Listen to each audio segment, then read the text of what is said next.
What do we want? Justice. When do we want it? We can't sit here and complain about public policy, complain about what people are doing in this country if we check out of the process. It is 18 past the hour from the Dallas-Fort Worth Airport. It's my man who'll be honored at the 49th Annual NAACP Image Awards tonight. Roland Martin, congratulations on your award. Roland, I appreciate it, Skip, Sybil, Damien. Last night, of course, was a pre-show for the NAACP Image Awards, the 49th Annual. And so, yes, indeed, Best Host won again. Last year was the first year the category picked up it back-to-back years, beating out Morgan Freeman, Sybil. Morgan Freeman, of course. Frederick, I know. he was there, too. I said, I knew God was going to win. My girl, Frederica Whitfield from CNN. Trevor Noah was in the category as well, and Neil deGrasse Tyson. So it was great, all the different reasons. So it was fabulous. And so I would not be at the actual show tonight in Pasadena because I'm actually on my way to San Antonio. MLK Day speaker where, they have the largest MLK Day parade in the country in San Antonio. Yeah. So I'm actually headed there now in about an hour, so I'm laying over here. But let me get to the business at hand. Today is, of course, King Day, and here we are celebrating King Day after the orange orangutan decided to make his utterly ridiculous comments with regards to folk coming from, let's just say, less than desirable places. But we are making a grave mistake, and I made this point yesterday on Alex Witt's show on MSNBC. If you focus on his comments about African nations and Haitian nations and El Salvador, you are making a mistake. That's not what the real issue here. The real issue here is Donald Trump wants to enforce and believe in whiteness.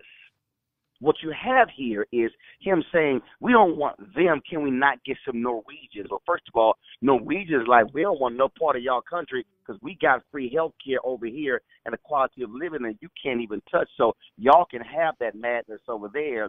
And so while we are celebrating King, see, we're watching folks who play games. So he has this news conference where he signs the proclamation for MLK Day, and sitting next to him is Isaac Ferris, the nephew of MLK, somebody who has never gotten any attention whatsoever at any time in all of my years in black media. I've never even had a public policy conversation with him. And so this is what happens when you get a family member who gets no attention, who all of a sudden gets to have some attention. That's what you have going on here. So what do I need us to do? I need us today and tomorrow and after that not to be focused on a couple of MLK speeches. We need to be focused on the radical MLK, the MLK who was willing to look folks in the eye and challenge them on the kind of things that they were saying, because we've got elections coming up in 2018 that deals with public policy, civil. We got black folks running around talking about,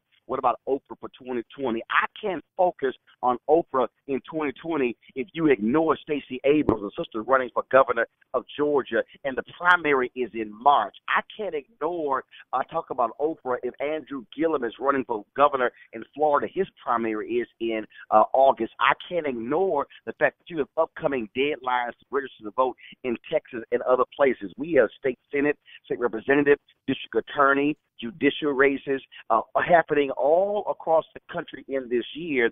And so if we want to be more king-like, we need to stop being focused on this, what I call America's civil rights mascot bobblehead that MLK has become. Oh, he believed in fairness and love, and can we all get along? No, that's not who MLK was. Because, see, I need everybody to read his book or get his book, Where Do We Go From Here?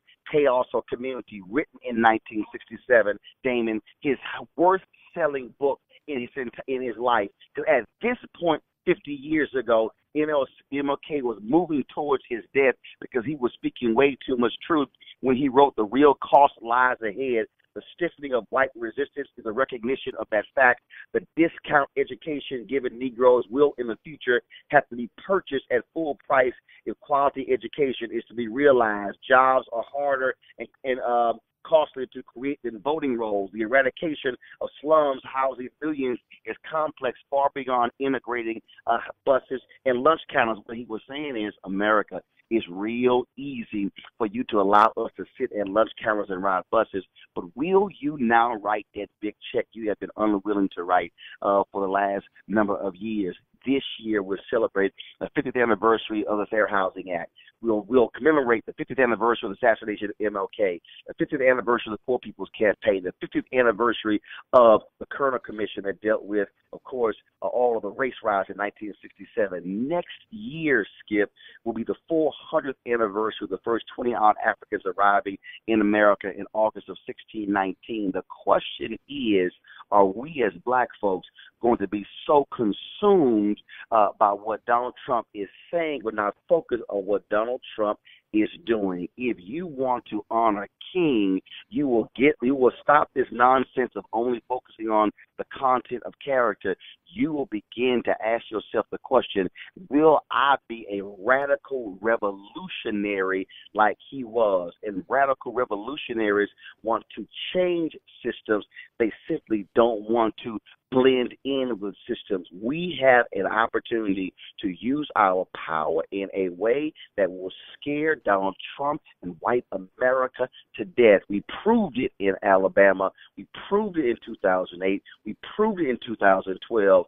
The question is, will we be willing to put it all on the line like MLK did? Stop playing the bobblehead. Stop playing him as a civil rights mascot. Then you put on the radical coat of armor that he did to lead us to our freedom. Sweet commentary, Roland. I feel like we pulled back the curtain on your MLK speech today in San Antonio. Oh, you know he's got more. Yeah, you know? yeah. Can you give the titles of those two books again? This book, this is the most important book he wrote. It's called Where Do We Go From Here? Chaos or Community. Everybody should have a copy of this book, because when I say he lays that thing out, he lays it out clear as day, and it was his worst-selling book. People forget America hated him because he opposed the Vietnam War when he gave that speech beyond Vietnam at Riverside Church on April 4th. And it's no coincidence he was killed to the day a year later in Memphis.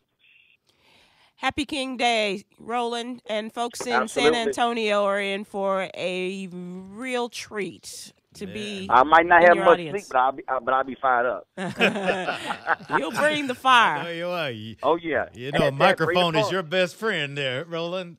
Thank you much, right, bro.